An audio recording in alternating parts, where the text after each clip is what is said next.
Tita Boy, pag-uwi ko, may PBB na pala. Oo. So, nag-a-apility ka sa Nagpagupit na nga umaga, ako ng PBB buhok. sa gabi, tapos sa live ka sa Sunday. Wala naman May tumalo asap sa ka SEA pa. Games mo. No, but Congratulations. thank you.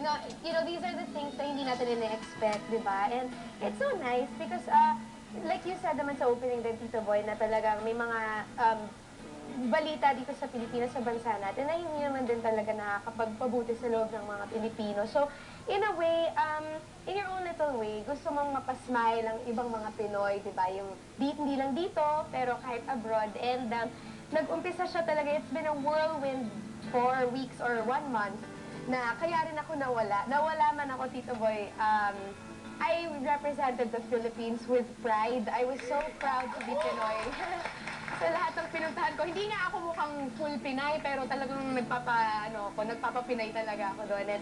And I always talked about the Philippines sa Clinton dinner, tsaka sa mga nakilala ko doon. Talagang pinagmamalaki ko yung Pilipinas in every way that I could. And syempre, nung nagpunta tayo sa US, kami nila Piolo and Yeng, lahat ng mga Pinoy na nandun, sabik na sabik talagang makakita ng mga taga dito, di ba? Yung mga nakikita nila sa TFC. So, that was very nice na makita silang lahat sa Chicago, sa LA, sa New York, sa Union City. And I'd like to thank Tita Lerma Cayiles and Tito Cesar Cayiles na naging musical director namin sa sobrang suporta at sa sobrang pagmamahal nila. Thank you very much sa lahat ng pumunta sa shows. Sa mga supporters namin ni PJ, sa mga supporters ni Yeng, supporters ko, thank you sa pagpunta. Okay. Samantala, congratulations mga kaibigan sa ating mga kababayan, mga Pilipinong manlalaro sa SEA Games at tuloy po ang laban. Tito Boy, ang daming sports. Galing, 48 sports ang meron sila, kahit mga card games meron. Kaya nakita ko si Django Bustamante who was there for how do you call that?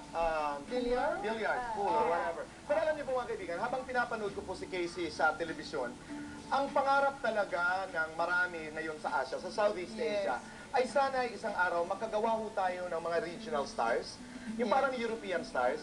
Ibig sabihin, para mas lumawak yung ating entertainment Meron tayo, arena. Tito Boy. Nag-start na, di ba, si Christian Bautista? That's what I'm You know, saying. Tito Boy, the world is very open. At That's least right. Asia is so open to have You know why? artists na nag-crossover talaga. Kaya pag nagpaplano ng karera halimbawa sa Pilipinas, ang pinag-uusapan ay hindi lamang Pilipinas ngayon. Malawakan. You're talking about Malaysia, you're talking about Indonesia, Southeast Singapore, Ang Southeast Asia pinakamahirap talaga. daw na mag-break in or break through yung mga artists dito sa Asia is Japan, Korea, and China.